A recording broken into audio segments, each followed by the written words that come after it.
You made it. Checked out of office to check into the sweet views of this place where the kids aren't asking for the Wi-Fi. Mom, can we go to the pool? And when you're with Amex, it's not if it's going to happen, but when. American Express. Don't live life without it.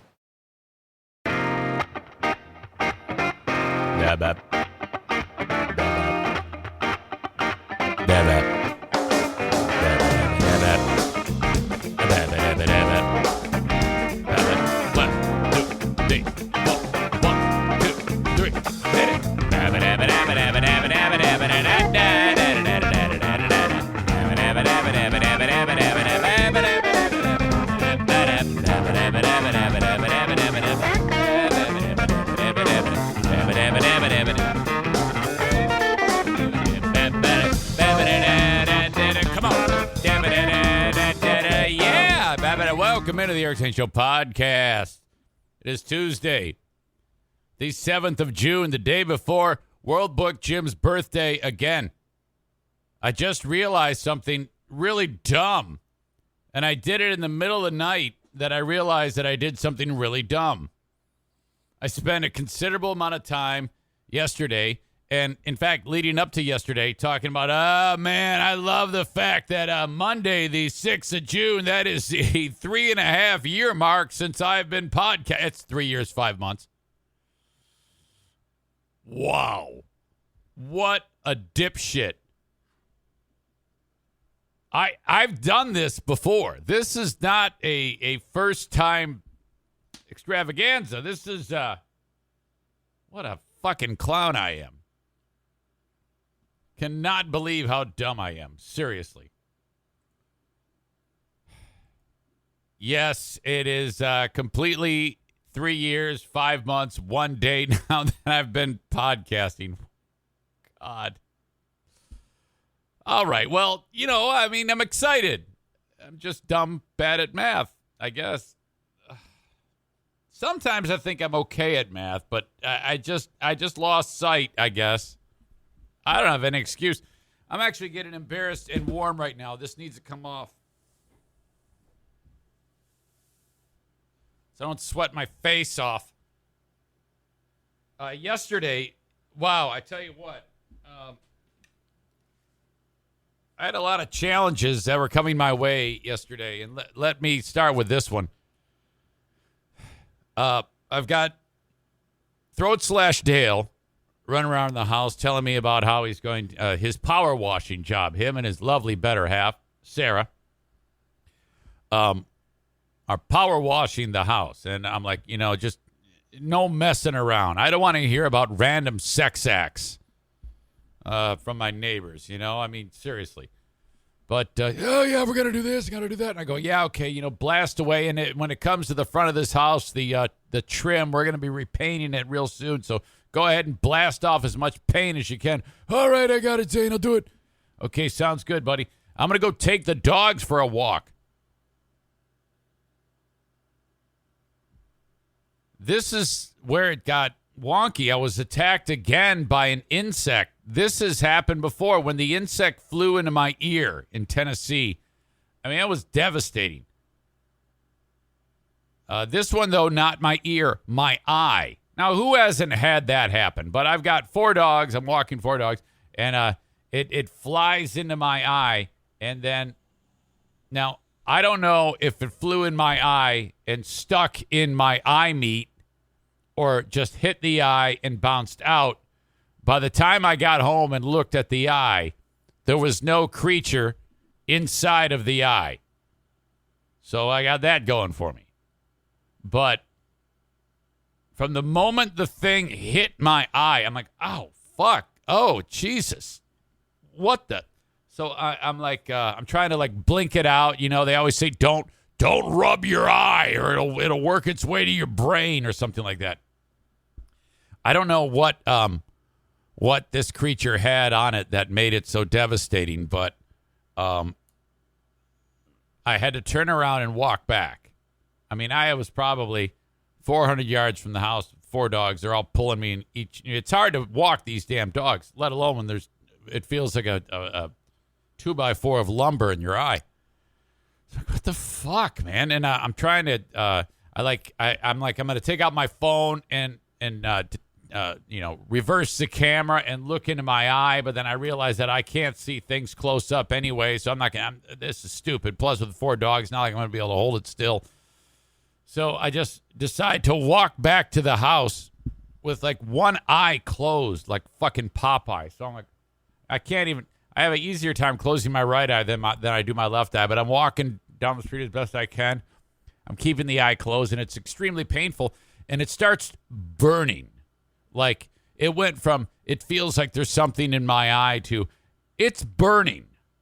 So at this point, I'm like, the bug is still in there, and he's burrowing into my eye meat. That's what's happening right now. And it's a sensation I'd never felt before. Last time I felt that uncomfortable was when I was fucking in Tennessee, and the thing was burrowed in my ear at Cades Cove. Shit. So all I can picture is this thing just digging its insect claws and insect teeth into the white part of my eye. And it's hitting in waves. So it's just, I'm trying to walk down the street and not get hit by a car. Dogs are pulling me in 4 directions. My eye is burning like hell, and I can barely see because I've got one eye closed and the other one's kind of half squinting in order to keep the other one closed. So I bet that looked hilarious. Finally get back home. Rush into the bathroom as best I could. Nothing. Not a damn thing in the eye. And I'm guessing it just hit the eye, and it had some type of property that when God made that bug, he said, look, in order to defend, I'm going to make it so if anything touches you, it was like, some type of defense mechanism on it. I don't know. Some type of chemical on the bug. But all I know is my eye was on fucking fire. So I'm putting water on the eye. It doesn't do anything. It took about 1 hour for the eye to stop burning. I was like, what the fuck is going on here? It's ridiculous. It's the kind of day it was yesterday. All sorts of things slowing me down. More on that in a second. This show happens each and every weekday at about this same time from the Baldwin Ace Hardware Fear Bunker Studio. That is this place right here. Thank you to Baldwin Ace Hardware for being part of the show. If you ever want to reach me, if you have a comment on something that I'm talking about, best thing to do is send me an email. Eric@ericzaneshow.com on the Shoreliners Striping inbox. Otherwise, speak now or forever hold your peace. Isn't that what people say at the weddings? So thank you so much for being part of it. I've got an audience on Twitch, as you know. I've got an audience on Facebook, YouTube, and Twitter. For Facebook, YouTube, and Twitter, I'm going to cut you loose in a little bit here. That's why you got to follow the show on Twitch. I don't know what that is. I'm old. It's just another place for you to get the show. Twitch.tv/Eric Zane Live. When I cut you loose, I'll give you more specific details, but this is easy. I know you can do this. And as always, download the audio podcast wherever you get podcasts. Just search Eric Zane Show Podcast, and you're good to go. I guess there's a publication called Blabbermouth that follows heavy metal music or whatever. Pretty big following on Blabbermouth. It was Arena Nick who tipped me off that Blabbermouth picked up my interview with Corey Taylor from Slipknot and shared it with the world. That was very, very kind. They actually quoted, they said, Corey Taylor was on the Eric Zane Show podcast. I'm like, oh, yes. Fantastic. Thank you. That was cool. Boy, that guy he was a nice dude. Corey Taylor. Really, really great guy. I went ahead and, again, tried to listen to his music. And I like his cover songs. I'll give him that. But the actual music of Slipknot, some Stone Sour songs I actually found to be, all right, yeah, I can handle that. But I just can't do it. I've tried. Fuck. I also interviewed Wayland. Well, Mitch and Phil from Wayland, and I posted it on my Facebook, and have the audio available on my wherever you download the podcast.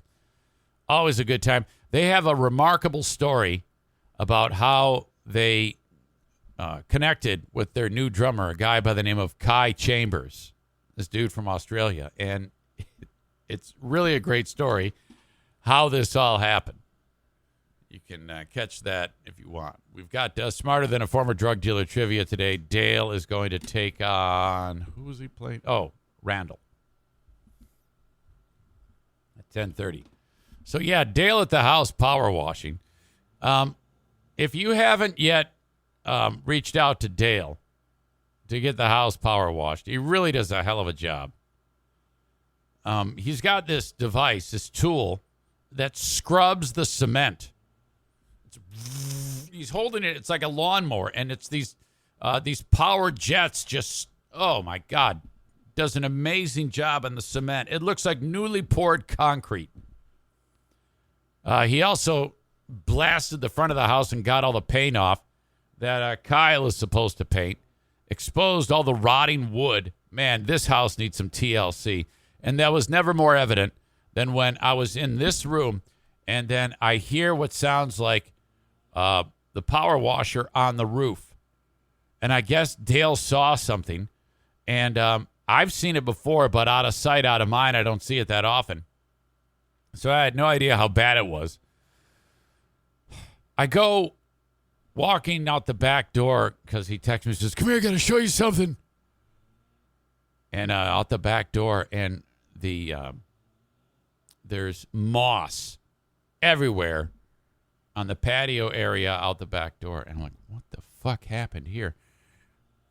I had so much thick moss growing on the roof. And he didn't get all of it, but he got like what amounted to like a gigantic green carpet on the roof of our house. And he goes, yeah, I don't want to do Dale voice, but he says, this is destroying your roof. I go, yeah, I mean, you can't just leave it there. Isn't that like better insulation? He goes, no, that's growing. There's like a root system growing in the shingles that's going to continue to deteriorate your roof. You need to get rid of all of this. I got rid of all the big chunks, and there's shit everywhere. And it looked like a bomb went off. Green and black, because the soil that... How does this even fucking happen anyway? How the hell is it that the roof of your house becomes like a terrarium, you know? With moss growing on the roof. How does it even start? Someone walk me through this process. How does moss grow on your roof? I mean, because the organic material has to get on the roof, right? Is it all just like pollen and, you know, birds dropping seeds or some shit? My God. You ever see like videos of like how long it would take nature to overtake something if you don't keep up, you know, cutting the weeds and getting the moss off the roof? It doesn't take long. And nature just takes it all back. It's just a constant cycle of beating back the attack by Mother Nature. Well, anyway, he goes, oh, yeah, the gutters are full of shit, and they were. So he took care of that for me. And then so he gets all this moss off, and he goes, you got to get the rest of this off. You see all that over there? I go, yeah. He goes, yeah, that's all got to come off. I go, well, I don't have a power washer. He goes, you don't need one. I go, well, what the fuck do I do? He goes, he recommends a product. What the fuck was it called? Wet and Forget, which sounds like a porno. Wet it and forget it or something like that. And you buy this shit, and you put it on the end of your hose, and you spray it on your roof and just leave it alone, and then it all just dies off. And he goes, you're going to need about 5 bottles. 5 bottles, and you're going to need more than one ladder. I go, fuck. So the house goes straight up. And so he goes, you got to get a ladder, you get up there, bring another ladder there, and get up there, and then bring another ladder there to get over there. And I go, oh, fuck, man, are you serious? I go, I don't do ladders, man. Zaniac Lisa, her husband, you know, he tried this shit, and he fell off, and he was hanging there. He was like going to die. His leg broke in like 8,000 pieces. I'm like, I don't know, man. ladders and the Eric Zane Show podcast family, my dad. So I'm like, okay, I guess I got to do this. So add that to the stack of shit that has to get done. And he goes, yeah, if you let it go like this, a lot of people, you could go up there with a power washer and get it all off. He goes, but that takes off some of the shingles. That shortens the life of the shingles. And I'm like, quit knowing shit. Why can't we just, He goes, well, you can do it any way you want, but it's you pay $50 for a few bottles of the shit is one thing, but or you can just spend however much it costs for a new roof. I'm gonna save you some money, Zane. I was like, all right, buddy. So I don't know if you're like me, you got green shit all over your roof. You got to get that off, I guess. So Dale gave me everything in my house is green. The roof is green. The pool is green. So this pool is the bane of my existence. And about a week and a half ago, we took the cover off the damn thing. And so then I bought all this liquid chlorine and chlorinated the pool. And the pool went from green to not green. It's pool colored, but there's still a whole bunch of shit at the bottom of it. It's clear. So because I didn't get that shit off the bottom of the pool, I haven't lifted one finger to get this pool clean, and it's something that I absolutely have to do by Thursday because the Queen of the Forest will be home, and then I'm fucked if the pool is still looking like shit. She's going to want to use the pool. Now, I don't ever go in the damn thing, but she shows up there with all her divorced friends, and they sit around and talk about dick, and they drink White Claws and get hammered and go in the pool, and then I sit there and clean the pool. It's not a bad problem to have, you think about it. So I got to have this shit done. And so at one point today or yesterday, there's green moss all over the pool deck. And then the pool itself is green as hell. So, oh my God. So I basically put all these chemicals in it for nothing. And then I didn't clean it up. It turned green again. You got to get that shit out of there. If there's any algae in it, it's going to multiply quickly, and it did, and now I'm back to square one, so I got to go to the store today, buy more chlorine, put it in there, and then start all over. Now, you might think I'm foolish. The Cars. Rick Ocasek, dead. Didn't he, hate his wife when he died? He, left her with nothing. Did you hear that story? Rick Ocasek from The Cars. My best friend's girlfriend. Great album. The one where the chick's eating the steering wheel. He died. He was married to that supermodel. What's her name? Kathy Ireland. What the fuck? Melania Trump. What is she? Supermodel. Paulina something. Paulina How do you say it? Poritskova or something like that? Anyway.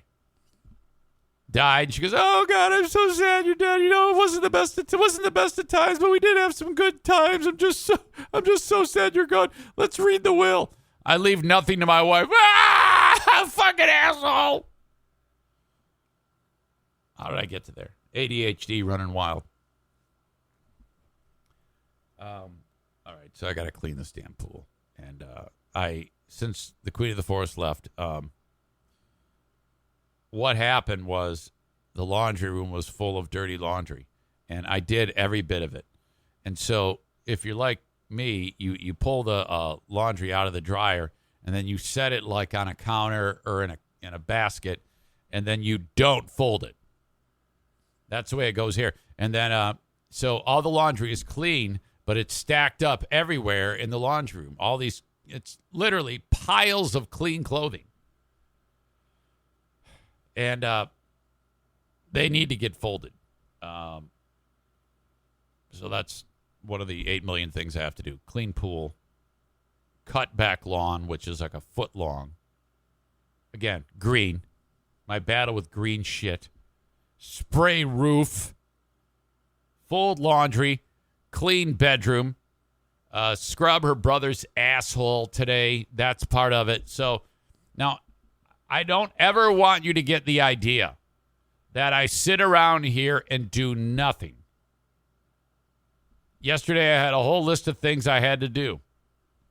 Once I got done with this podcast, I had to take Diana's brother to a doctor's appointment. We met with him. He had his physical. Everything. His blood pressure is a little off. We were a little concerned about the blood pressure. A little bit high. And have to keep an eye on that. I've got a blood pressure cuff here. I know how to take his BP. Got to keep an eye on that. And then, there was just a lot going on. Ended up getting the run workout in and the weightlifting in. And so it just didn't happen. Today, though, is the day. A lot going on here to get ready. I'm actually concerned that I won't be able to get this shit done. And then she's banging on my door, Diana, saying, look, we need that mulch delivered. I want that mulch down. I want to be able to put the mulch down this weekend. I need that mulch delivered from your pal, Matt Hubbard, the scum mulch peddler who will not market anything on this show because he's a dumb shit. I need specifics, Hubbard. You said you just can't. I go, why can't you put Best Bark and Stone on the podcast? I just can't. Well, I need a reason why. Is it your wife? Does your wife hate the show? Are you MAGA? Is that it? Because everybody knows I make fun of MAGA scum. Is it because I say poo-poo caca all the time? All of these are stupid reasons to not market your dumb shithead business. Bark peddler, stone peddler in West Michigan. All of this me bitching at you is marketing, by the way. So I am sick and tired with your bullshit response. You should be on this show. And there's no other way than to go about saying it other than just to yell at you about it. So quit being an asshole and give me your fucking money. Otherwise, no one spent any money at Best Bark and Stone in beautiful Hudsonville, Michigan. I think it's in Hudsonville. Yeah, I know you got your stupid 10 different colors of mulch. But I need specifics. I just want to know why. Why won't you spend any money with your old pal Eric Zane, yet you listen, you support me on the Patreon? What is wrong with you? So housework before Pooh Bear gets home.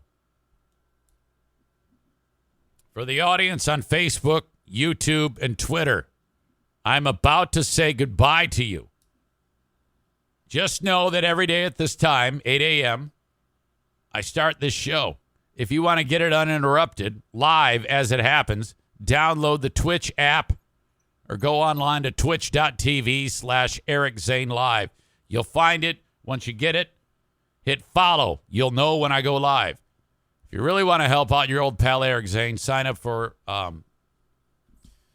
the subscription service with Twitch Prime. You can get that for free from your desktop or laptop by signing up. Link up your Amazon Prime account. Otherwise, it's $5. You can still watch it for free, but there's ads in the middle of the show. If you want it without any interruption, live, you got to sign up for Twitch Prime. All right. So I'm going to say goodbye to you now. You guys always download the show wherever you download podcasts for free, anytime, anywhere. Eric Zane Show. Goodbye. Okay, they're gone. They're gone, I say. And thanks to all of you for being here. I see you. Yankee Springs Rob is here.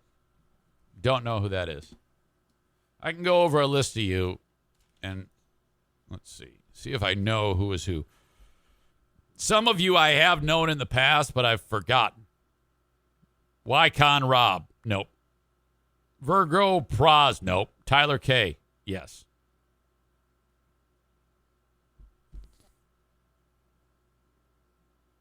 Tiz Cloud. Nope. The Patriot Nick. Well, of course. Terry Emo. Of course. Tell your dogs I said hi. That's Megan.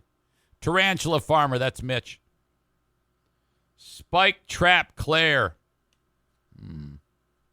Nope. Sophia Fox 21. No, I'm sorry, ma'am. Sir Bob of Oliver. Nope. Stephen Hyde, S. Hyde 16. I know who that is. That's Stephen. Shmoo Money. That is Sam the Jew. Savage Sack Lunch. I forget. I'm sorry. Rick TCP, of course. That is Triggered Rick from TC Paintball. Let's see. Radio Voice Linda, obviously. PSN Bleach. Nope. Is that maybe Stevie? Nightbot. Is that a bot? I don't know. Mouthy Mitten Mama. Nope. Mo Smith. Maureen. Thanks to you all for being here. I don't want to do a roster.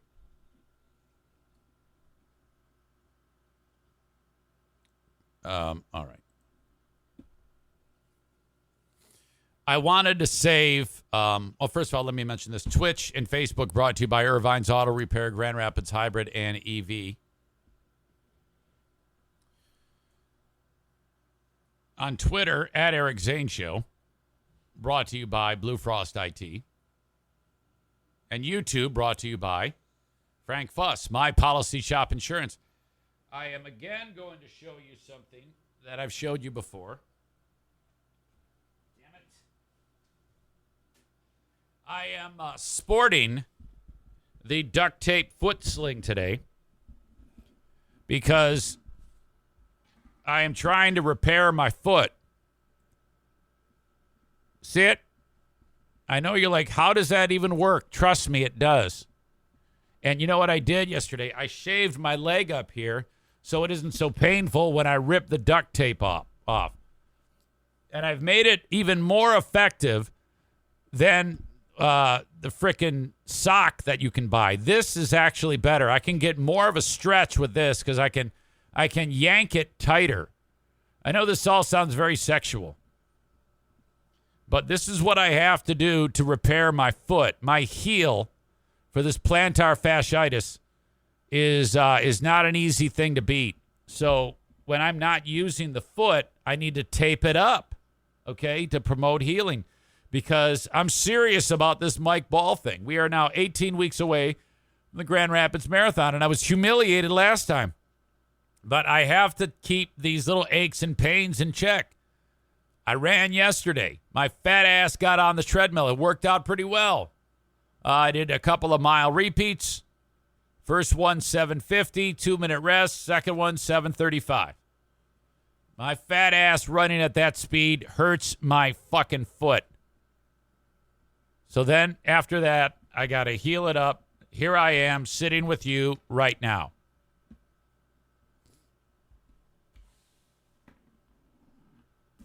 So if you see me stretching the leg like this and the foot with duct tape on, you're like, what is going on? Now you know.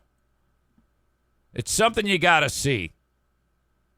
In addition to that, now what I'm doing standing on one leg here, extending the other leg out like that in a yoga pose has nothing to do with the foot. It has to do with the sciatica or whatever this is that's hurting the back of my leg.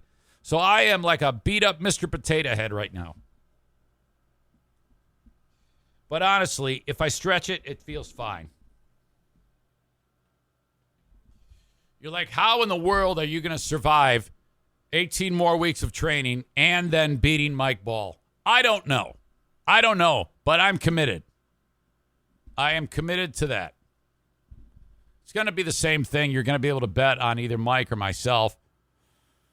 And whatever margin of time, like let's say you pick Mike, which most of you will, and you pick 20 minutes. If you're closest, you will win $300. Second prize, $200. Third prize, $100. And, you know, I think that if Mike wins the race, I should pay that money. But I feel that Mike, if I win it, why would I have to pay if I win? I think Mike, does that make sense to you, the audience? If I do happen to, catch a Hail Mary, Mike should have to pay, right? I mean, I don't know why I didn't do it this way last time. I think that, is that not fair? Something horrible happened yesterday. This is really going to gross some of you out. You've been warned.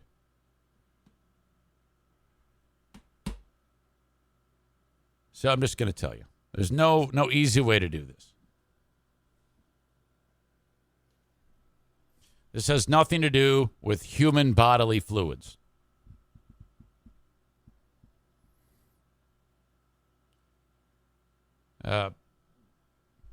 All the dogs are in the we have that dog run. It's fenced off. They can run a little without any supervision.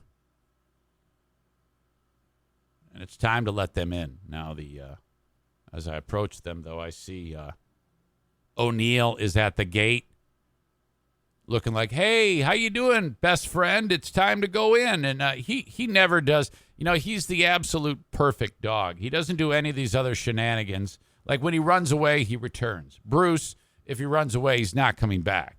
He's going to make you work for it.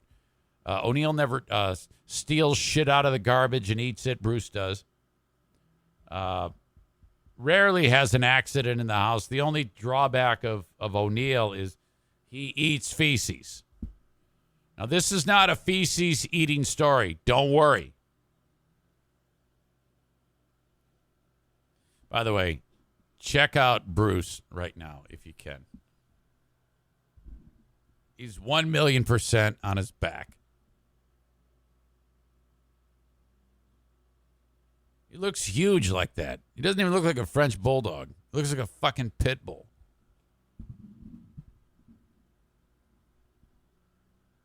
Well, this story's about him. He's exhausted probably because of this. Because as I approached the kennel, Daisy and Bruce, Daisy was allowing this to happen, and Bruce was humping her. Now, when he does that, his ding-dong is not like actually entering the dog, but he's able to get enough bounce from the hump action that his ding-dong is actually being stimulated in a way that you know how it works, right? We've all covered this. So I go, Bruce, and I scream at him, and then he doesn't stop. He's continuing to pound Daisy's back. Sure enough, he stops, and I go up to Daisy, and Bruce has actually jizzed on Daisy's back. There is a pile of dog jizz on Daisy's back. That happened. I witnessed it. And I'm like, what the fuck is going on here? Look at him, asshole. You rapist.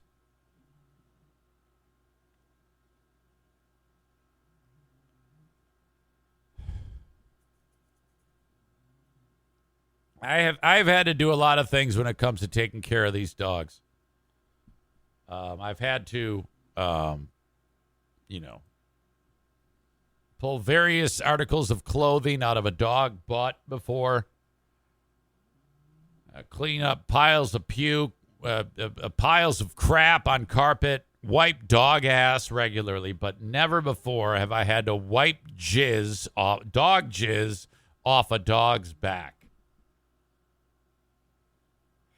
That is tough to process. That one did not. That's going to stick with me for a while. It's just like it's going to stick to her back. So I had to wash Daisy's back, the dog jizz, and he is okay. Hang on a second. Got a phone call I got to take.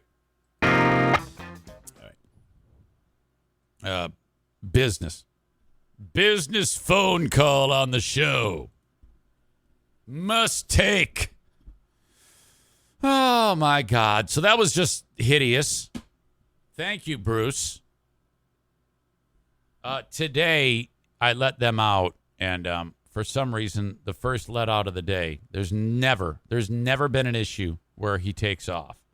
And today continues that. He didn't take off today. However, any other time of the day, he has to be on a leash. But for some reason, it's been like years. He doesn't take off. I think he realizes it's time to eat as soon as they go. They go outside first thing in the morning, come back in, let's eat. For some reason, little fucker was just staring at me. And he had that look. Frenchies do this. He has this look like I'm going to run away. So I got him to take a step forward, and I go, come on. And then he stops and starts to take a step towards that area where he can, go on an adventure. And I go, no. He takes another step, and I go, no. And a couple more steps, no. And then he starts to go, and then just screaming at him, for some reason, he got to the edge of that retaining wall and stopped. And he looks back at me like, fuck you. And then he changed his mind and came back inside. I'm like, oh, thank God. Because the sprinklers are going off and shit. I'd have to run through the tall grass in my slippers with my bad heel. Man, I'm serious. If he had done that, I would have considered giving him away. One of you could have taken the dog. I'd have been so pissed. All right. So, did I mention it's only 3 years, 5 months, and a day? Dumbass. Welcome into the show. Thank you for being part of it. Patreon.com/Eric Zane. If you want more content, I put it all up there.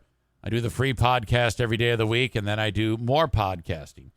Yesterday, an interesting conversation about forgiving student debt. Oh, my God. Can you believe that?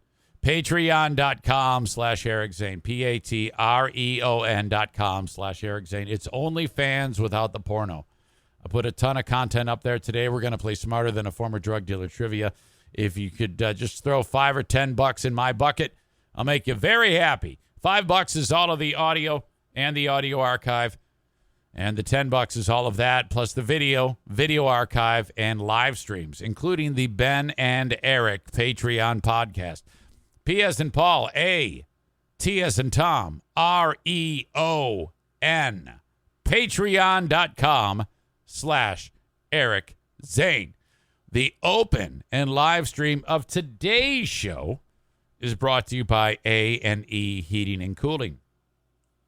Senor Martinez will make you very happy with servicing your AC and your furnace systems here in West Michigan. Obviously, if you're outside of West Michigan, like Rochester, New York, Carl, you cannot take advantage of this. 616-516-8579. Haven't really needed the AC lately, and I'm loving it because anything to knock down the expenses of the household with gas being the way it is. You know? Just a little less money here, a little less money there. Put it towards the gas bill. On our way to $10 a gallon. 10. Call Senor Martinez, 616-516-8579, and you can get your AC tuned up. Do not make the mistake of just turning that on this year. It's not the way it works. You need to have a specialist look at it to clean it, service it, make sure it's running in tip-top shape, and preventing breakdowns. 616-516-8579 for A&E Heating and Cooling. And if you're looking to get a new install, they install the Comfort Maker brand of furnaces and air conditioners. That is the number one brand in the industry. Hang on, I need water.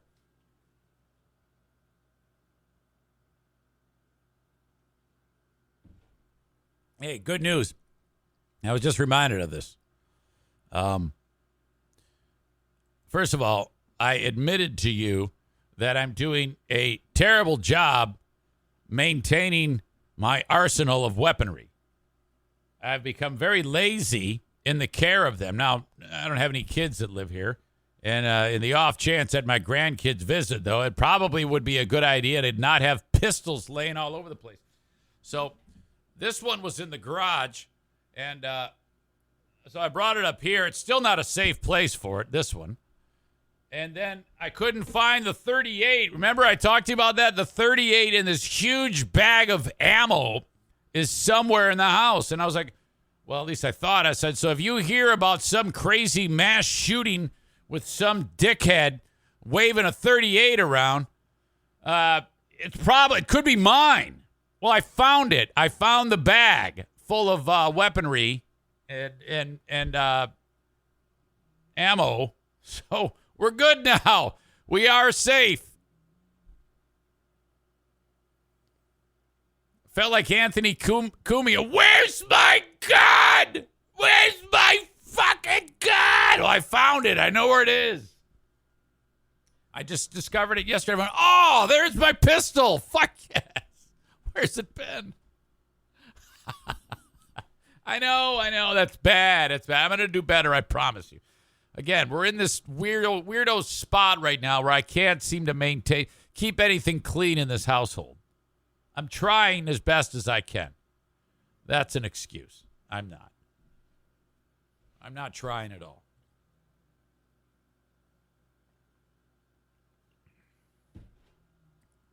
All right. Where the fuck was I? I was reminded of that because I looked to my left and I saw my 9mm. I'm like, oh, there that one is too. Shit. The Mario Flores Lakeshore team of Van Dyke Mortgage. 231-332-6505. If you are in need of a mortgage, please run it up Mario's flagpole and see if he's right for you. You know, I mean, honestly, if you're in the market for a mortgage, you're going to go ahead and you're going to probably talk to someone who you've gotten a mortgage from before or maybe someone you know. That's fine. That's the way you do it. Just include Mario in that process, please. And try him out. 231-332-6505. He just informed me at the West Michigan Ironman game that he's still closing on Zaniacs who are calling upon him, and I'm so very, very appreciative of that because when you call on the sponsors, then they know that the marketing is working, okay? Unless you're a dumb shit like Matt Hubbard, who is, I don't know, why I still don't know why the guy won't market on here. What are you doing? Good God. 231-332-6505 for the Mario Flores Lakeshore team of Van Dyke Mortgage. Okay. Now, we've all heard about stories about, police. All of a sudden, somebody gets shot. All of a sudden, there's protests. Somebody's dead. Let me know what you think about this one. The cops in some community in Arizona, I believe Tempe, were called because there was supposedly a disturbance between a male and a female. And I think this couple was married. They might have been homeless. They're described in the article as unsheltered. And that, I think, is the new term for homeless.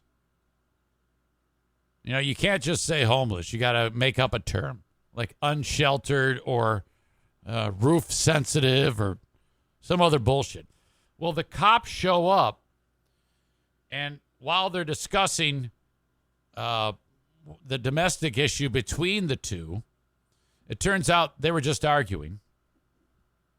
So the woman said.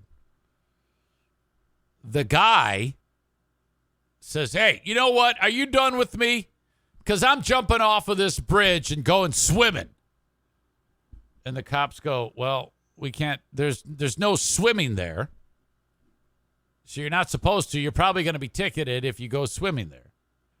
And so this guy, probably not the brightest dude in the world, jumps off the bridge, and he jumps in the water.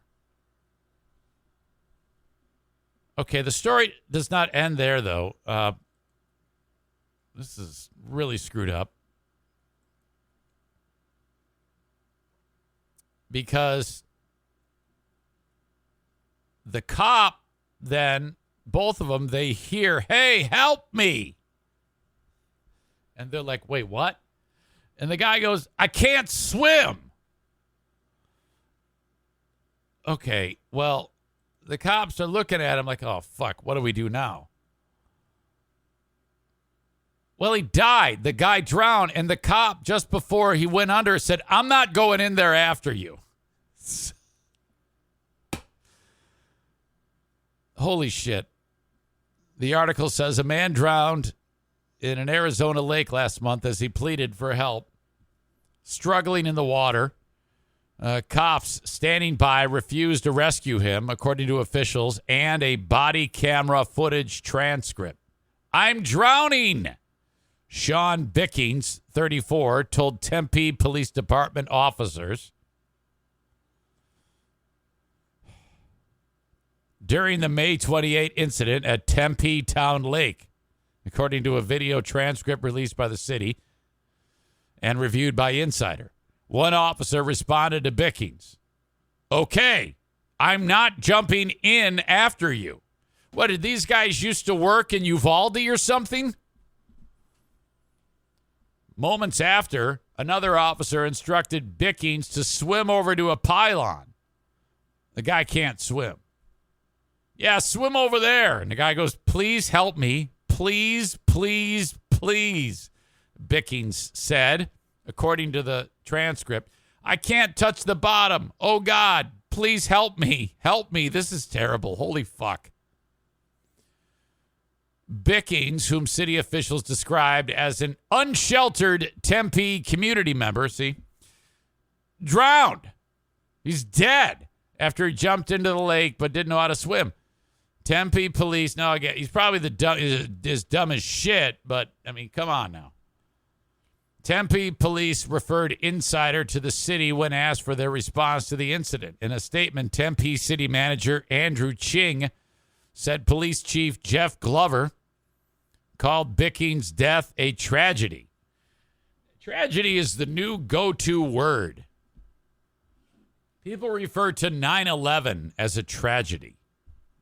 They refer to Uvalde and Buffalo as a tragedy. No, those are all slaughters. We need to eliminate the word tragedy. This is not a tragedy. Is a word you use when it's no fault of anyone's. When it's like accidental. That's the only time the word tragedy can be used. If I go swimming and I'm eaten by a shark, that's a tragedy. Or shark attack. You pick.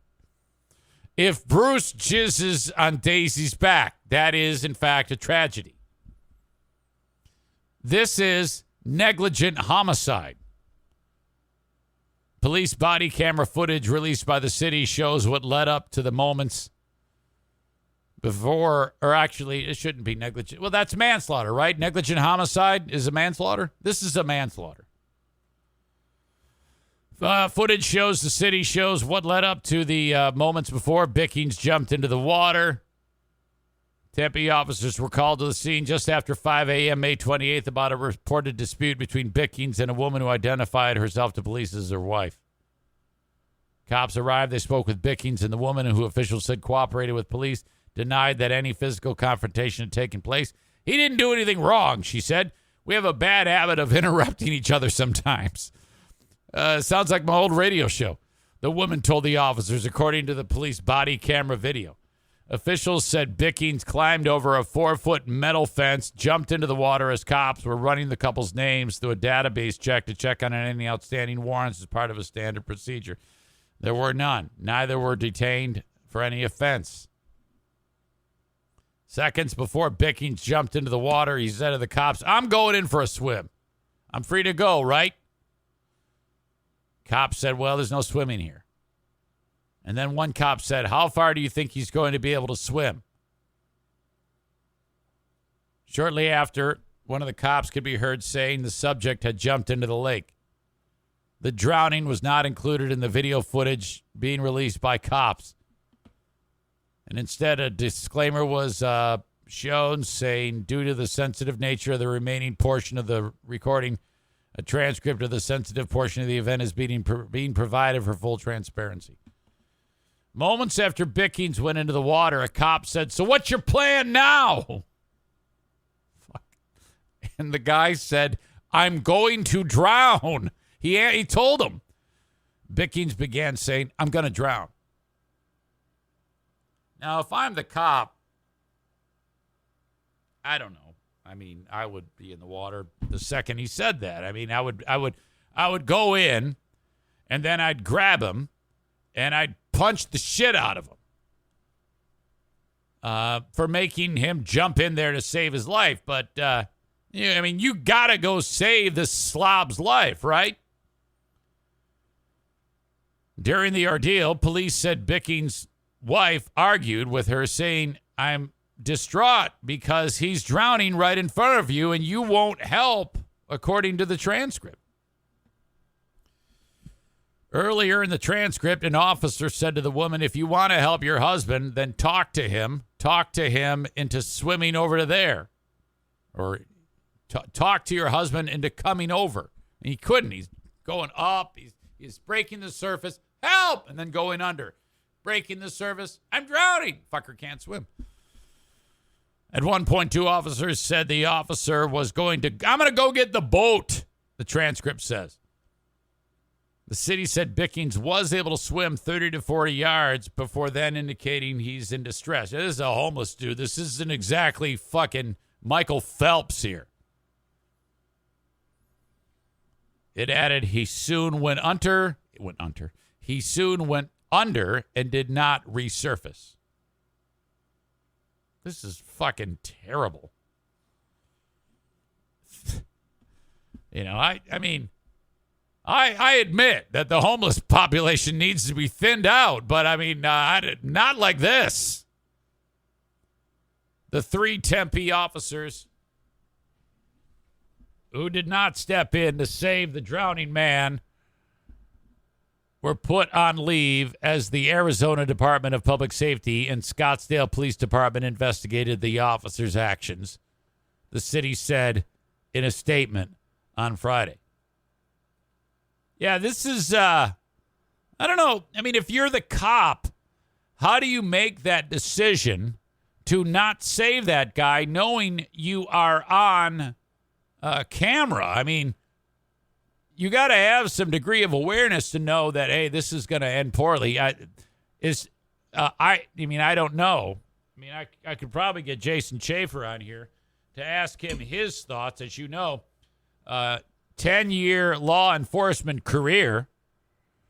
Perhaps he could shed some light on this for me. So I'm going to reach out to. It's always good talking to Jason. He always has I like his demeanor whenever I talk to him about police shit. Here I am standing on one leg, the other leg taped up with duct tape, and I'm able to pull this off. Incoming, Jason.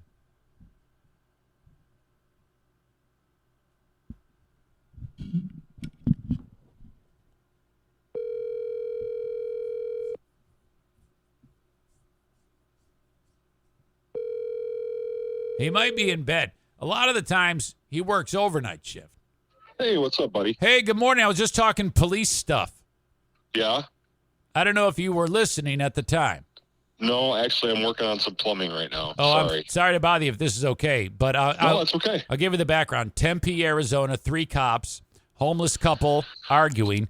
They show. Oh, man. Have you heard this one? Oh, I read the story last night. Okay.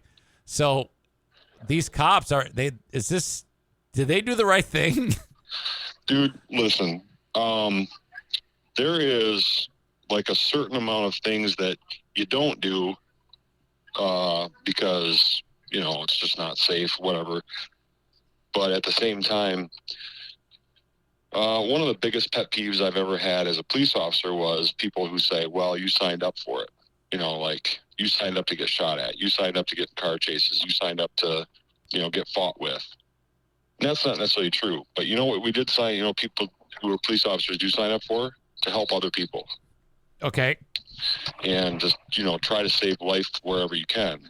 And without at the risk of armchair quarterbacking this, just from the article that I read, I think what they did was atrocious.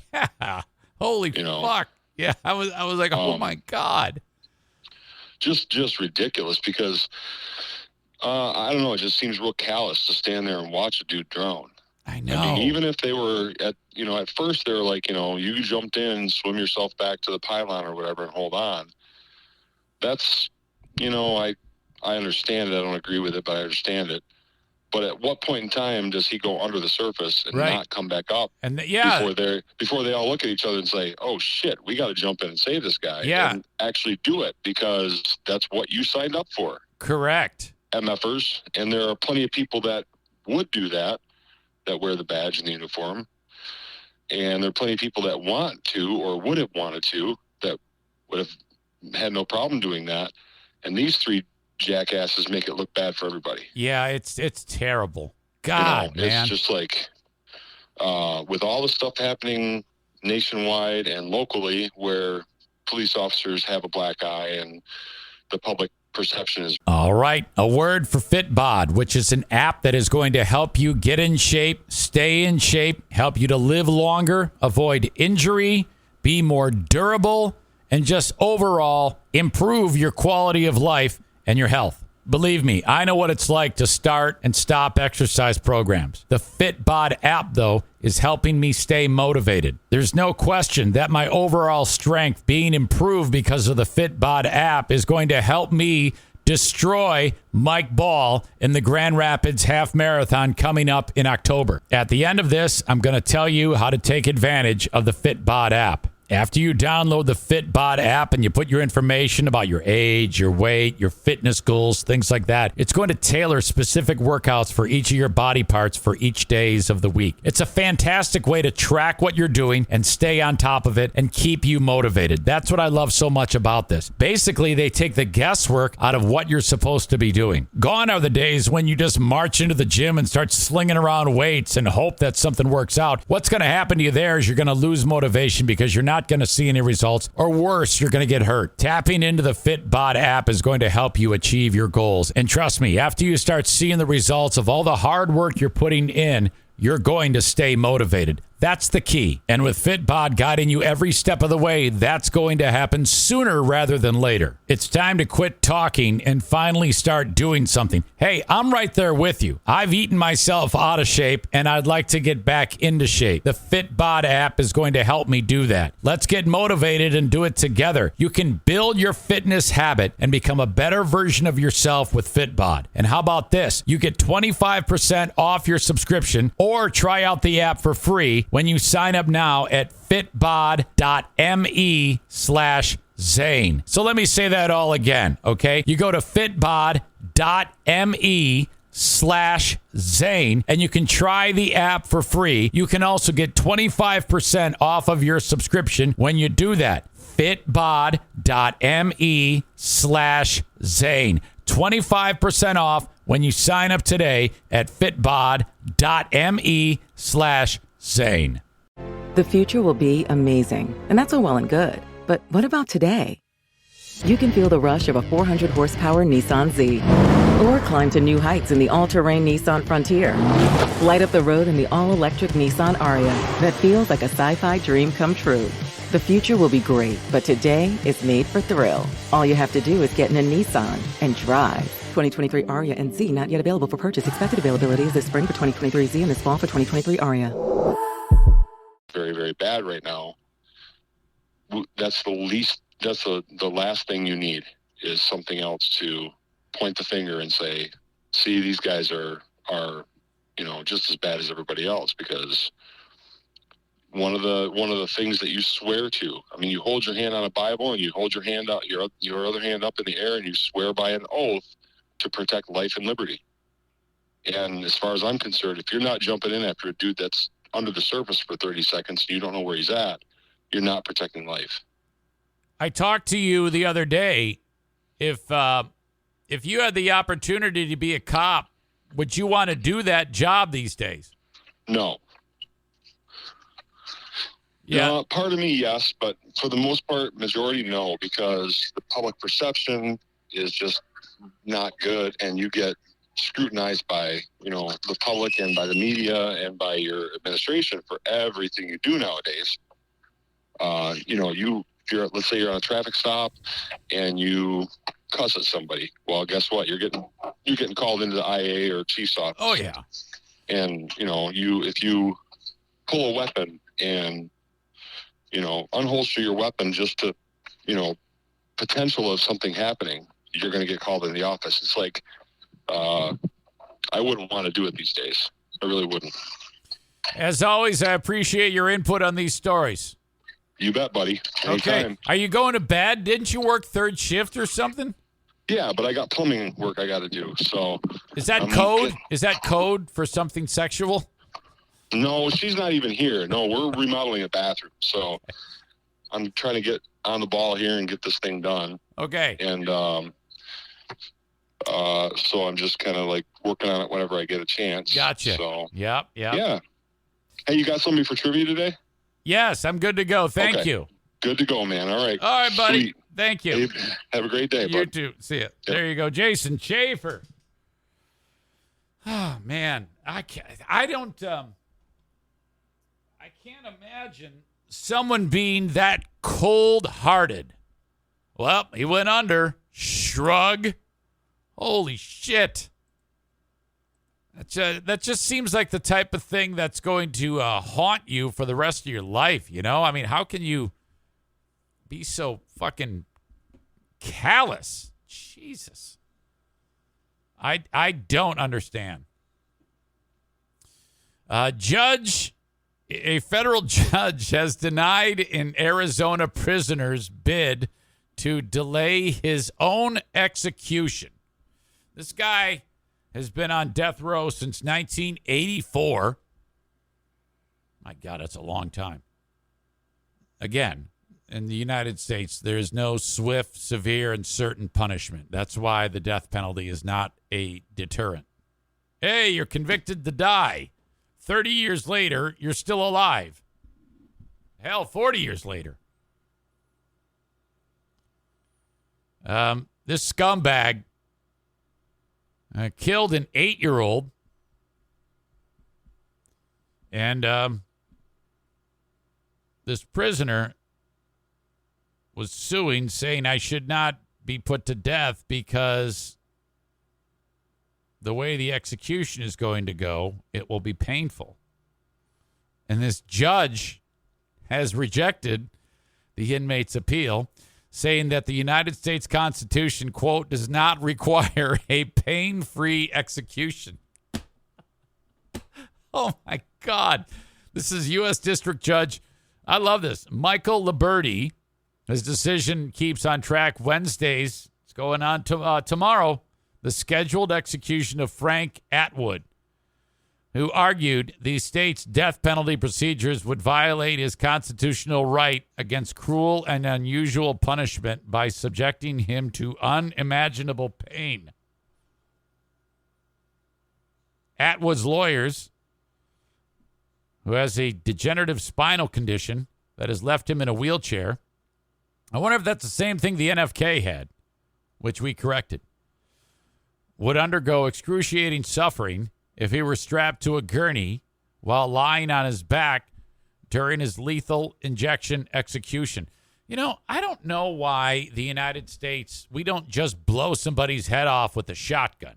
Talk about a quick, painless death. I mean, it sounds horrible, and it'd be very, very messy. But, you just put somebody in a room with staring at an opening in the wall that is perfect for a double-barreled shotgun to fit through.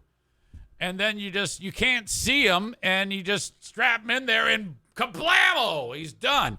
And then it's on like a platform. The platform lowers, and then it tips. The body falls into an incinerator, and then he's just burnt in ashes. That's it. No muss, no fuss. It's a great idea. I should patent that. I don't know what we got to worry about all this lethal injection shit. The judge said in the ruling made Saturday that he would not block the execution based on Atwood's claim, noting that the state will provide Atwood with a medical wedge. So it's the posture that would hurt the guy. Having to be laid out, I guess, with a medical wedge. Don't people use those in sex? Have you ever heard about that that device? It's called like the sex wedge. That's supposed to like enhance your experience. Yeah. The wedge pillow. Right on.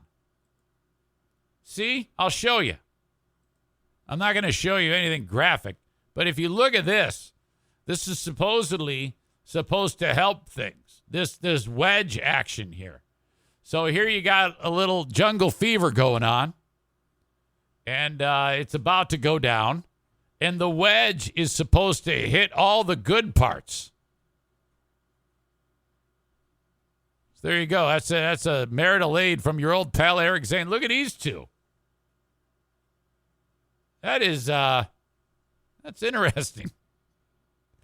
Get yourself a sex wedge today. So apparently they need like a sex wedge for this asshole so that he can die.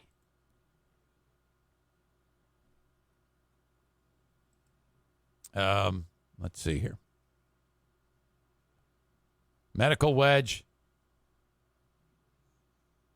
The ruling would not be blocked based on Atwood's claim, noting the state will provide the wedge that will relieve pressure on his spine and can also tilt the execution table. Hey, they can also have sex with him, too.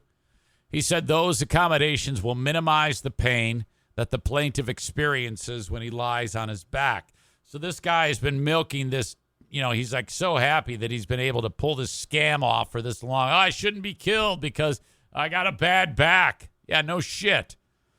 The Constitution, Liberty wrote, does not require a pain-free execution, and that Atwood's position will be similar to what he typically assumes in his cell to limit pain. Thank God. Here's the idiot right here. Look at him. He just looks like a guy that deserves to be executed.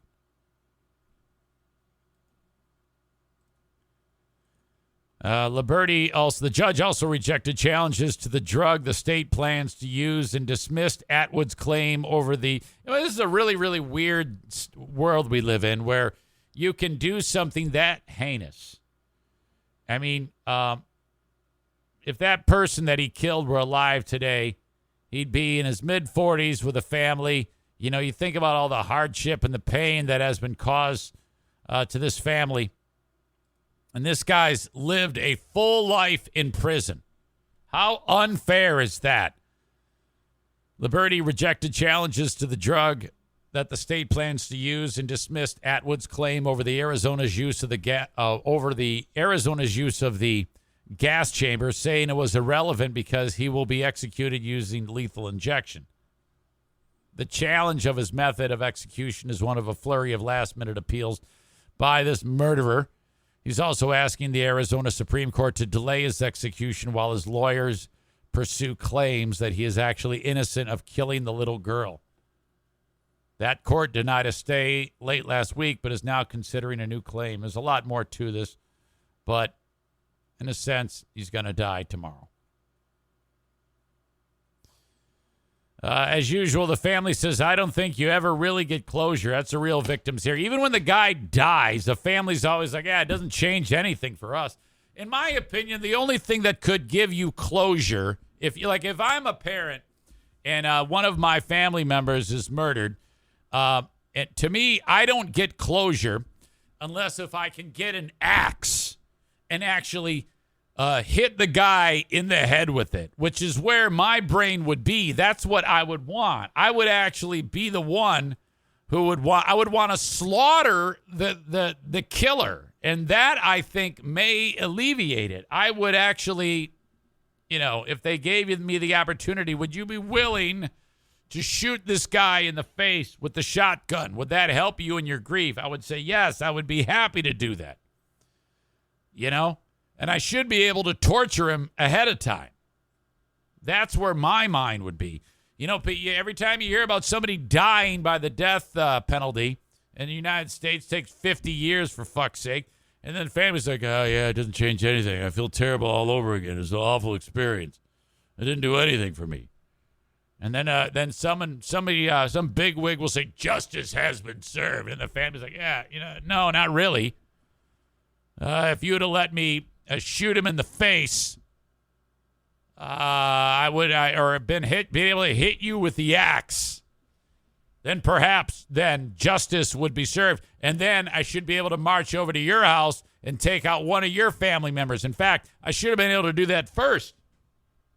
But no, we live in a civilized society where the police help people when they're drowning. Right? My God, I still can't believe that story. All right, so that's pretty much an awful story. This scumbag's going to be killed tomorrow. There's a lot of ugliness in those two stories, I'll tell you that right now. Okay. Thank you to my friends at the Kent County Health Department. They called upon me to tell you about the important things that they do on a daily basis. Okay. This is what we're dealing with here. You go to accesskent.com/health. accesskent.com/health. Their website has everything you need to know about the WIC program, which is something you pay in for your entire life that you have access to if you are struggling to make ends meet. The family is going to get fed, okay, by signing up for the WIC program. If you qualify, it's a terrific program set up so that everybody gets fed. If you're food sensitive, that's the buzzword, you can take advantage of this. Go to accesskent.com/health. And on the side where it says WIC near the bottom, it's all in ABC order. Scroll down there. Start to do your research.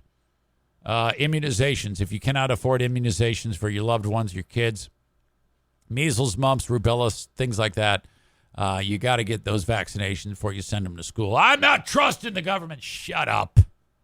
Get your kid vaccinated, ding dong. And then this is HIV Awareness Month, June. National AIDS Day is coming up at the end of the month. They have free testing for HIV. Now, as we all know, that affects everyone. It could. But nowadays, the treatments have expanded to a point where you can live an absolutely normal life, but you got to get tested to determine this. So if there has been some potential exposure, for whatever reason, perhaps you're into butt. Maybe that could happen. Doesn't always have to be a homosexual engagement. It could be heterosexual too, or whatever. There's lots of things in place to keep that from happening, but people still do get diagnosed with HIV all the damn time. But nowadays, the medical expansion, the amount of drugs that you can be given, you can live an absolutely normal life with a nearly undetectable amount of HIV in your system. But you got to get tested. Go to accesskent.com/health. Once you are there, scroll down to personal health services. And there all the information is about getting tested for HIV. Thank you to the Kent County Health Department for having me talk about this important thing that is available to you. Also super important concerning health, that is organ donation. And I can't stress this enough. This is an easy thing. If you are in the state of Michigan or even out of the state of Michigan, please, please, please, in the event of your untimely passing, make it so that all of your organs are able to be donated. If you're within Michigan, you go to GOLM.org. That stands for Gift of Life Michigan.org. GOLM.org. Outside of the state of Michigan, registerme.org. And get on the list, man. It takes you 30 seconds to fill it out. It's 100% legal and binding. So once you fill it out, you're good to go. You don't need to do anything else. If there's something, that's the first thing they're going to do. Let's say you're walking across the street and you get greased by B.J. McKay and his best friend Bear. See if you know that reference. And they're going to be like, oh, man, he's so dead. Okay, well, there's still plenty of him that's good. Is he an organ donor? Yes, he is. All right, let's get him to the hospital. It's that quick. giftoflifemichigan.org or registerme.org. Thank you so much. Gift of Life Michigan. You are saving lives, ladies and gentlemen, if you do this. Please, please, please. All right. There was some other spectacular stories in the news today that I couldn't wait to talk about with you. And this one is, boy, I'm not sure where it took place. I thought I read that this happened outside of the United States. A family is in their attic, and they discover that there is a tortoise in the attic. And they're like, what the fuck? Yeah, it was in Rio de Janeiro, Brazil.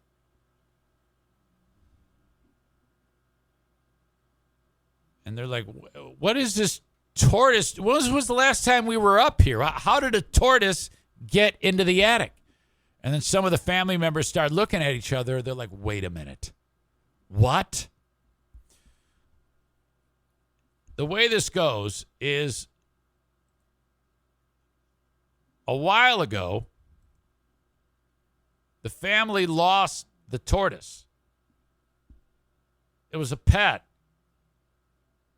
And they thought it was dead because they couldn't find it. They thought it wandered away from the home or something. They all looked at each other and they're like, that is Manuela the tortoise. We've been looking for Manuela. And they're like, well, we have? There's kids there that are like, I didn't even know we had a tortoise. Well, yeah, you see, we lost the tortoise in 1982. I'm not even shitting you. The fucking turtle. Is there a difference between a turtle and a tortoise? The tortoise was in the attic for 30 years and somehow survived for 30 years with no food or water. And it's like they just, the thing's like, hey, what's going on? Where's everybody been? So, we're 2 years into the Reagan administration and some dickhead loses the tortoise. Fast forward to now, 30 years later, and they find the fucking thing in the attic. Manuela's family assumed she had vanished while their house was undergoing some electrical work. After mourning their missing pet, they moved on with life. Didn't think much about her until the other day, while cleaning out some of the belongings, because the family, the dad of the family died. They're cleaning out the belongings in the attic, and they find a fucking tortoise in an old wooden speaker box. That's where Manuela was, alive and well. How is this possible, you ask? It says tortoises can go between 6 months and 3 years without food. Well, that does not add up. They believe Manuela survived by eating termite larvae. And since there wasn't any water up there, she probably got her moisture intake from the young insects as well. If that weren't enough of a surprise, according to this article, they took Manuela for a checkup and found she's actually a dude. Manuel, as he is now known, is 100% healthy. And they just wove him back into the family, the fabric of the family. Side note, if you're thinking, well, Jesus, this thing's got to be at death's door. No. These things live to be 255 years old or older. Why is this a thing? Why would anybody want a tortoise that is older, that can live longer than we've been a country? How are we not overrun with tortoises in the world? This story is ridiculous. I even have some footage I can share with you about Manuel the tortoise. Look at that, is so crazy. 30 years. The thing's like, yeah, come on. Where is everybody? There's probably a lot more to it. I'll link it up if you want to watch that stupid video. about how it wound up there, but I guess maybe it went in the box, and then somebody carried it upstairs, and then that was it. It just stayed in for 30 years. What a fucking horrible life. Oh. Still plenty more life where that came from. It's like when you hear about a guy in prison, and he's like exonerated, and he's been in like a cell for 30 years, and he's suddenly allowed out. That's what the tortoise feels like. My God. What a remarkable story. Okay. Melinda sent a story that I can't wait to share. I don't have it here. Give me a second. I'll find it. I didn't do that great of a job getting my stories ready for today. But she writes, Eric, I remember something like this happening to Throat/Dale with his better half. Now, that usually means there's something sexual happening. You will notice in this still photograph taken from a drone over the crash site, you see a vehicle that crashed into another vehicle head on. You see what looks to be one person laying there injured. The cops are helping, unlike our drowning victim from earlier today. This guy here, he's got his pants down. Uh-oh. I think I know where this one's going.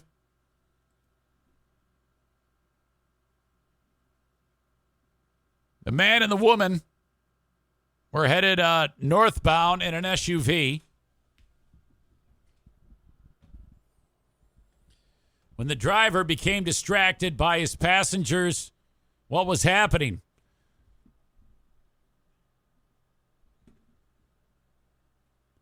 The driver received injuries to his private area, according to the local TV station. So I'm guessing he crossed the double yellow here and smashed into the FedEx truck. And then right when that happened, the chick who was giving him a face party bit his dick. I'm guessing. My God. Neither occupant of the FedEx truck was injured. The only package harm was the one being tentatively gift wrapped by the passenger of the SUV. Aerial footage of the aftermath showed the occupants treated at the scene, pants around ankles. They're suggesting that they may have been actually having intercourse, not oral. Perhaps. I see the one guy definitely. Those are his pants around his ankles. Other reports indicate that the driver and his passenger were both injured in the collision, which happened while the deed was being done, despite suffering perhaps the most predictable consequences in the world. The driver appears to have gotten lucky twice over, resulting injuries not reported to be catastrophic. But my God. Yeah, Dale actually has full-on intercourse while he's driving. Like his lovely better half will straddle him in a seated position between his body and the steering wheel. And they actually do it while he's driving. I'm like, Dale, I don't know if this is a wise move on your part. I mean, we are going to read about you on the news one day. Holy shit. All right. Quick word from my friends at Blue Frost IT, 616-200-8550. They're awesome. The managed IT service provider of the Eric Zane Show Podcast.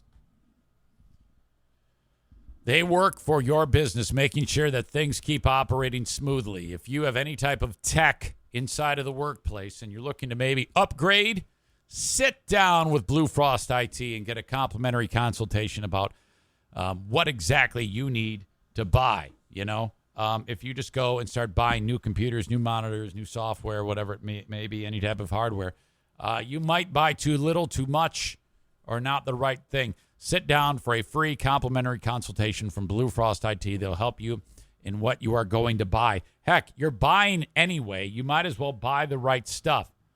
Engage my friends at Blue Frost IT, 616-200-8550. 550. Hello to Jason Mays from JM Synthetics. He's a distributor of AMSOIL products.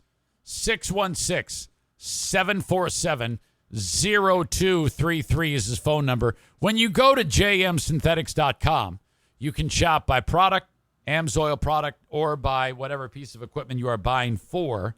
Figure out what you want. Reach out to Jason via that phone number, which is displayed prominently on the website. Say, hey, man, send it my way. And then the next thing you know, it shows up at your doorstep. Thank you, Jason. You're a good man. I'll see you at paintball coming up June 26th. Okay, speaking of JM Synthetics, you too could be the question of the day for Dear Meathead. That happens tomorrow. Get your questions in for Dad. Eric at ericzaneshow.com on the Shoreliner Striping inbox. Hang on, I need something to drink. We're going to have a short show today, by the way.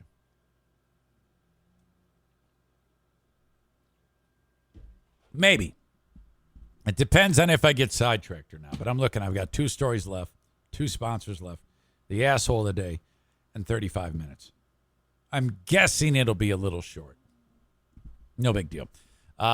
Trivia with Dale at 10:30 Eastern Time. Taking on Randall. All right.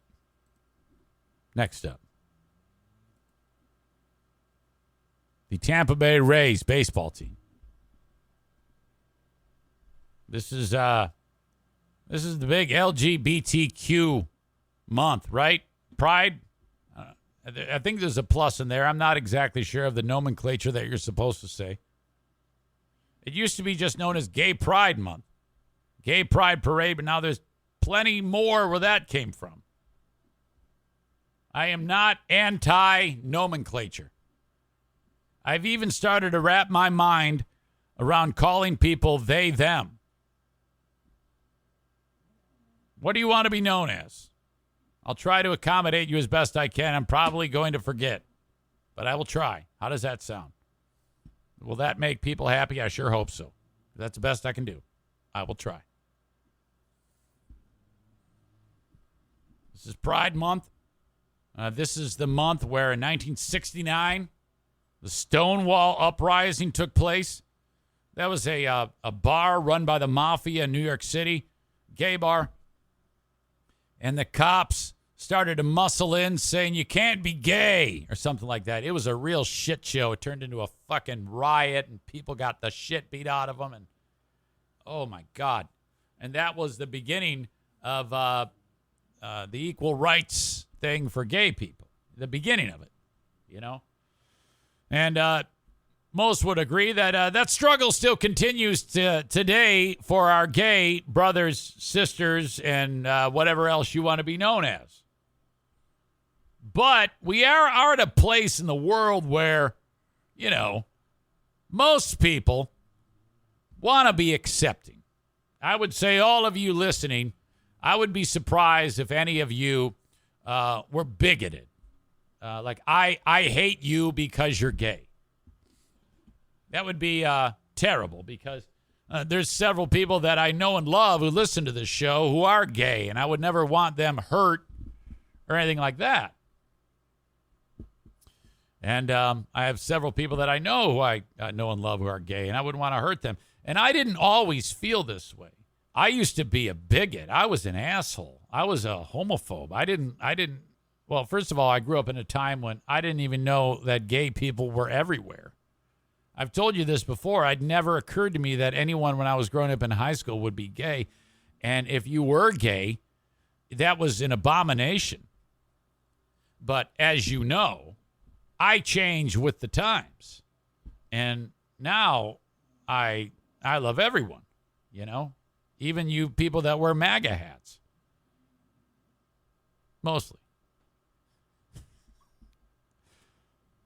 So, when I hear about people hating gay people, it upsets me. I don't like that. Who would like that? That's ridiculous. Who gives a shit where they're going to put their ding dong? Who gives a shit what they do sexually in the bedroom? That is not, I won't judge. And you know what? A lot of people say, yeah, but It's in the Bible. So, well, then they're going to have to take it up with Jesus, not you. Let them, then don't judge them, because if it's in the Bible, trust me, there's all sorts of rules in there that you and I are breaking too, that are just as terrible. So he who has not, what do you say? He who is without sin, I almost said thin, sin, cast the first stone. That's the Bible saying, you fucking moron. It's not up to you to pick fights. You cannot judge. So I'm like, oh, well, if so-and-so likes a penis in his butt, they're going to have to talk to the boss at some point if you want to go down that road. I am not doing the boss's work for the boss. I've got other things to worry about. Me. I'm bad enough. I'm not going to go around and tell people what they're supposed to do with their lives like I'm God's. The nerve of anybody who thinks that they're God's right-hand man. Yeah, God told me to discriminate against you. I don't think he did, you asshole. All right, so that brings us to Pride Month.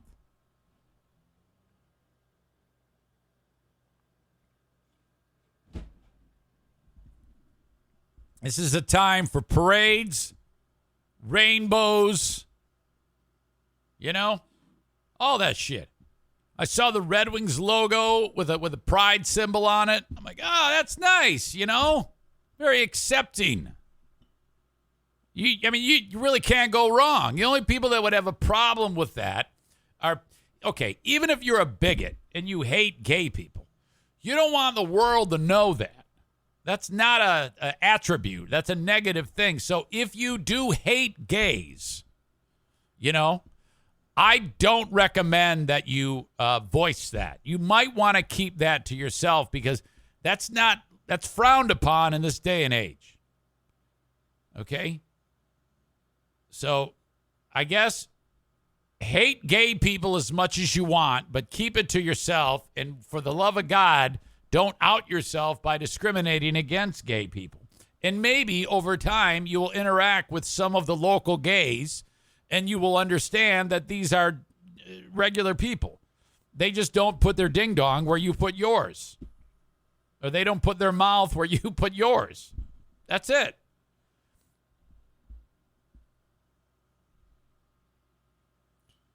The Tampa Bay Rays decided to put a logo on the sleeve of their jersey with the rainbow on it. It's like multicolored. That's what you do. And Saturday was LGBTQ day, I guess. Some of the players took the patch off and said, we don't support the gays. This is a terrible move by them, because you are then announcing that you're a bigot and you don't want to do that. This isn't good for business. You're better off just wearing it and just hating gay people quietly, because it's obvious that you're very loudly saying you hate the gays. So if you do hate gays, you can't do that, because that's going to end up hurting you. Over what? A stupid stance because you're a caveman who's stupid. Rays manager Kevin Cash addressed it after Sunday's game, saying he doesn't think it'll negatively impact the clubhouse because discussions among the players over the past few weeks were constructive and emphasized the value of differing perspectives. How did that go? Yeah, I don't want to wear the patch. Why? It doesn't align with my religious beliefs. So you think that we shouldn't support gay people? Well, that's not what I said. It's just... Good luck with that. Makes you look like a bigot and an asshole. First and foremost, I think the organization has done a really good thing to have Pride Night supporting our gay community to come out and have a nice night at the ballpark, Cash said. I'm impressed that our players have had those conversations. Yet you can't be impressed. You can't say you're impressed by anything your team has done when several members of your team ripped off the gay patch. There's nothing impressive about that. You're impressed because they had a conversation? That's what you're impressed by, you fucking dummy? The only thing Cash can say is say, yeah, a couple of our guys hate the gays. And then that's it. That's all you can say. You need to say to the players, I want you to know this. If you rip off the patches, I am going to go to the press and say, you hate gay people. That's what I'm going to do. Now, either sew it back on, and you have to sew it back on yourself because we're not doing it, or I'm going to announce that you hate gay people. No. Instead, he says, I'm impressed our players had a conversation. We want to support our players at choose to wear or choose not to wear to the best of our capabilities. Look, this is 2022. Everybody knows that if you don't love gay people, you're a bigot. That's just the way it is. I didn't make up the rule, but that's what everybody's going to think about you. And it's probably true. You probably are. What? You don't like that? Well, what is it then? You don't support gay people. I will not wear the patch. Well, it's because you don't like gays. You're a gay hater. No. Well, then what? Then wear the fucking patch. What's going to happen when your kid becomes gay? How are you going to handle that, dumbass? Are you going to throw him out? You're going to be tough guy, tough girl? You idiot. Among players who removed the logos were bigots Jason Adam, Jalen Beeks, Brooks Raley, Jeffrey Springs, Ryan Thompson. Adam was elected to speak for the group after the game, saying it was a faith-based decision for many of them. Oh, my God. I love it when these bigots hide behind the Bible.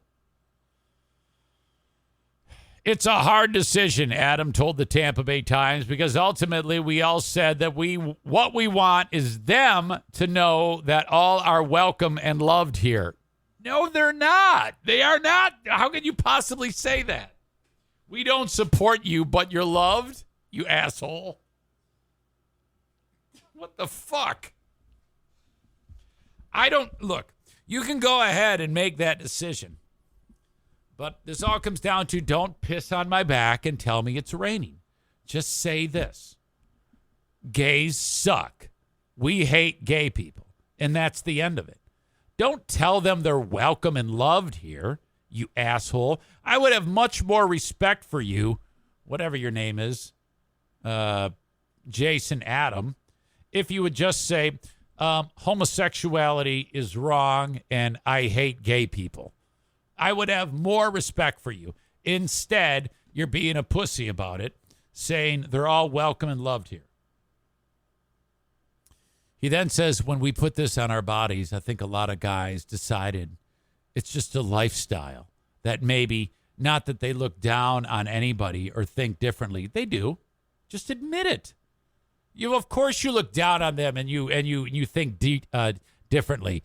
It's just that maybe we don't want to encourage it if we believe in Jesus, who's encouraged us to live a lifestyle that would abstain from that behavior. Okay, so it's all about you. You're doing the Lord's work then. Okay, got it. It's not judgmental. It's not looking down. It is. It absolutely is. Come on, man. Let's be a big boy here. If you're going to make a decision, stand by it here.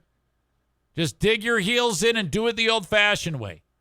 This is what you do. Say you hate gay people, and when you see one, punch them like you've no doubt done in the past. It's just what we believe the lifestyle he's encouraged us to live for our good, not to withhold. So let me ask you this, asshole. When half the team is divorced, do you support them? Do you support their divorce? Because that's just as sinful, you stupid asshole.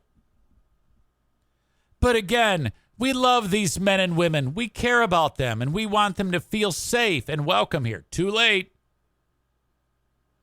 What a bunch of fucking cavemen. I don't get it. Why don't you worry about hitting the baseball, dickhead? So that's where I stand in all of that. Makes me sick, frankly. And this is accepted by the baseball team. All right. One more story that's really pissed me off, and I think it's going to piss you off. And by the way, I realize that some people in the group, some of you might even be divided by that. Hey, you know what? That's your opinion. You stand by it. You do. You be you. I'll be me. I had one more story. What was it? Okay. Oh, boy. Oh. Uvalde. Okay. This mom right here, she's the one who was handcuffed. She's the one who showed up. Her 2 kids were in the school, and she was handcuffed by U.S. Marshals because she said she started giving the cops shit. Why aren't you doing anything? And they didn't do anything, as you all know.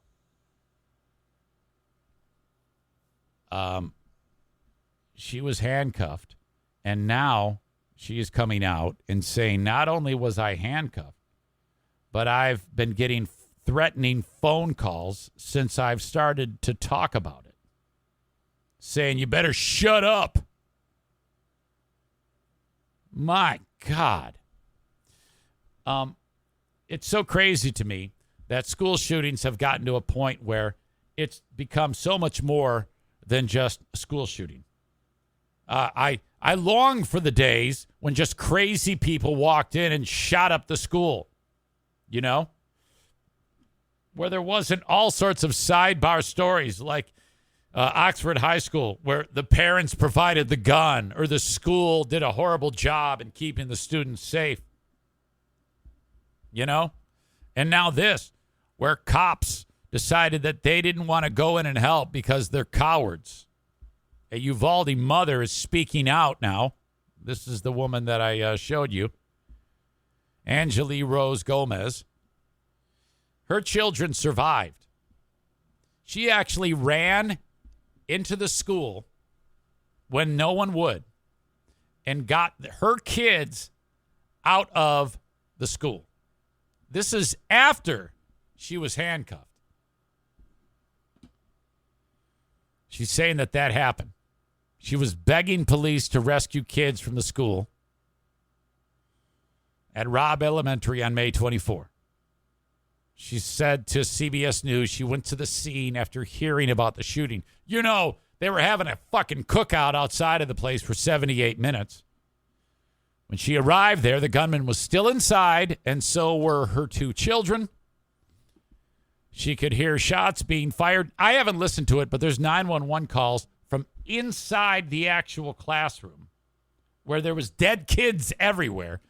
Little kids saying, is anyone going to come help us? And they're like, yeah. No. Huh? I can't hear you. We got a bad cell. Doot, doot, doot. When she showed up there, she could hear shots being fired. She confronted the assembled police for not going into the building. They handcuffed her. Right away, as I parked, a U.S. Marshal came towards my car saying, I'm not allowed to park there. She recalled. And he said, well, we're going to arrest you because you're being very uncooperative. Gomez began bitching at the cops. Y'all are standing with snipers and y'all are far away.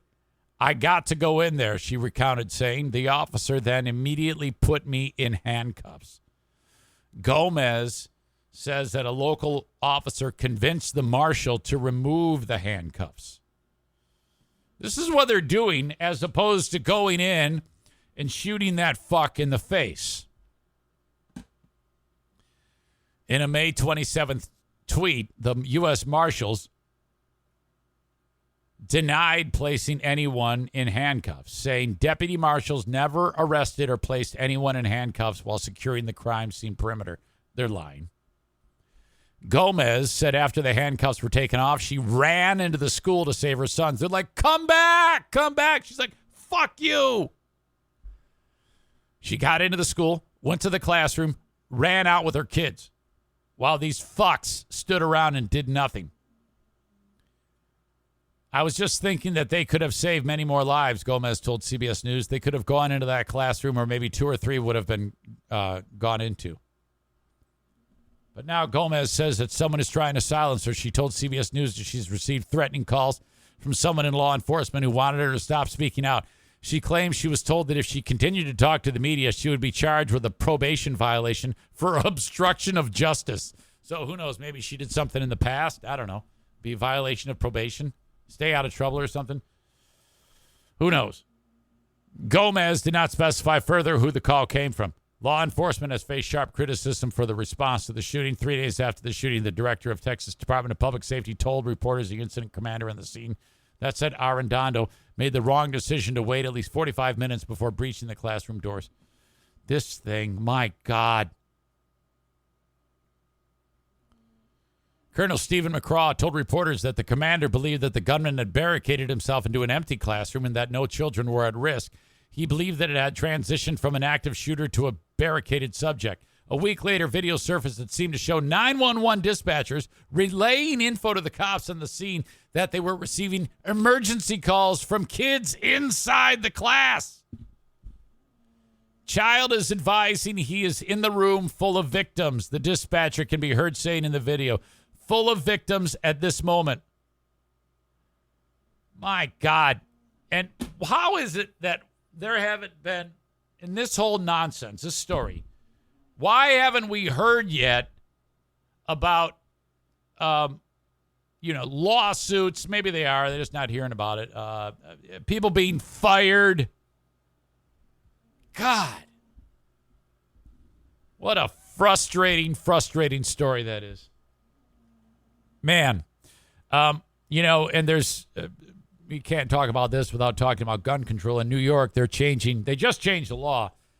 Governor Kathy Hochul made it so it's already tough to get a gun in New York, but 21, in fact, I should look this up.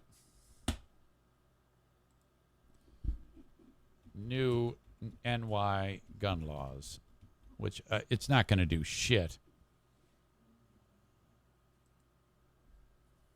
There's this red flag warning or something like that. Like if a person has a red flag, they can go get your guns. I'm like, Jesus Christ. If somebody makes a horrible statement on Facebook and says they're going to go shoot the school, that isn't going to do anything. Okay? Because by the time someone finds out about it and somebody tips somebody off, it's going to be a tremendous amount of time before you can go and actually get the gun. I'm proud to sign a comprehensive bill package. Let me actually read this. Gun violence is an epidemic that is tearing our country apart. Thoughts and prayers won't fix this, but taking strong action will, Governor Hochul said. In New York, we're taking bold steps to protect the people of our state. I'm proud to sign a comprehensive bill package that prohibits the sale of semi-automatic weapons to people under 21. That's good. Bans body armor sales outside of people in select professions. That is good, I believe. Closes critical gun law loopholes. I need more specifics. And strengthens our red flag law to keep guns away from dangerous people. New measures that I believe will save lives. I think in the long term, perhaps, I guess it could. Just by the sheer number of people, 18 to 21, who won't be able to get a gun. But I still think that this is about 1% of the problem being solved. I think that you need a combination of several other things that need to be taking place with serious defense bolstering at the site where all of the violence is taking place. And this also, as long as this doesn't go down the road, and it may, where Well, fuck. It doesn't even matter. It's so difficult to get a gun in New York City. It's not like anybody's carrying there. It's a pain in the ass to actually be able to carry a pistol in New York. So I don't know if laws will change it. I don't know if we're to a point where laws can do anything. I still think it needs to be a more active progression of keeping people in soft target areas safe, frankly. But she's grandstanding that she's done something great, and honestly, I don't think it'll help. I guess. Maybe it could, but it's kind of like just scratching the surface of what needs to be done to keep people safe. That's my own opinion. And I just heard someone say this. Everyone's opinion, what is it? Everyone thinks that everyone's opinion is full of shit, so I'll jump right in and give mine. All right. A lot of fucking serious topics on the show today. How about that? Thank you to Frank Fuss from My Policy Shop Insurance, making getting healthcare, affordable healthcare, easy. And when I say easy, I mean you just reaching out to him and saying, Frank, I want to get insurance on the marketplace, Obamacare, healthcare.gov, 616-914-4070. Call or text. Say, Frank, I need insurance. No matter where you are, reach out to Frank. He'll help you. Get you affordable health care from the marketplace. You can also go to buyinsurancehere.com, and he can help you every step of the way. His services are free. Frank Fuss, My Policy Shop Insurance. If you are self-employed, between jobs, not offered health care by your employer, you will be able to get health care, and very good health care. The policy we have right now is the best insurance I've ever had. Okay? And it's not going to cost you the arm and a leg like you think it will. The way Obamacare is set up, the government helps you pay the premium, and provided you stay under a certain threshold for income, you won't have to pay that back. That's the way it's set up. Call for more information, 616-914-4070 today. Comedy happens this week. Thursday, Matt Bronger is in town at Rockford Corner Bar. He's going to be there on Thursday at 8 p.m. He's got a show happening on Friday at Creston Brewing, Grand Rapids Comedy Club. Saturdays at the Park Theater. And then Sunday, Billy's Lounge in Grand Rapids. Donnell Rawlings is in town, part of the Chocolate Factory Comedy Show. Presents DeRay Davis and Donnell Rawlings. I'm rich, bitch! They're going to be appearing at the Froenthal Center. I think that's how you say that. You can buy tickets at fullhousecomedy.com. Get your tickets for these shows and others, including Bobcat Goldthway, the week of June 23. Okay. So there you go, fullhousecomedy.com to go see a show. Thank you so much, Full House Comedy, for being on board with the show. That is going to do it. That is my time. I just have the asshole of the day to present the award, the coveted award that we have on the show. All right. I know who it is this time. I don't have to figure it out. Writing. And here you go. The asshole of the day, brought to you by TC Paintball and JM Synthetics. Today goes to the hardworking people at the Tampa Bay Rays. Honorable mention, the Arizona cops for letting the guy drown. In fact, I need to redo that. Backwards. Tempe cops plus Rays. So a correction. Tempe cops for letting the poor homeless guy die. You fucking assholes. Holy shit. How is that even possible? Okay, that is my time on the Eric Zane Show podcast for today. I thank you so much for being part of it. I want to see you on Patreon. Please consider a $5 or $10 donation to your old pal Eric Zane on Patreon. and I'll give you 15 plus hours of content each and every week. Thank you, thank you, thank you for being part of this, another show in the books. All right, folks, have a good one. Thank you. Bye-bye. Where's Ralph? He's over there, hogging the hell of a good dip for his big game ritual. Oh, boy. Hey, Ralph, can we get some of that, too? Yeah, soon. Almost done. First the carrot, 2 taps and dip. Then the celery. Ah, yes, now the chips. All dipped in creamy, hell of a good dip. Delicious. Yes! It worked! Get the dip made with real milk and cream that wins every time. Not just good, hell of a good. You're finally at that hot new spot, the one your friends keep raving about, sitting across from your date. It's going... Another round?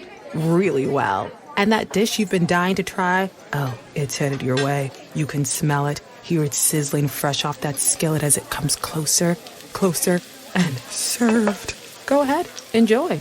After your phone sneaks a bite first. When you're with Amex, it's not if it's going to happen, but when. American Express. Don't live life without it.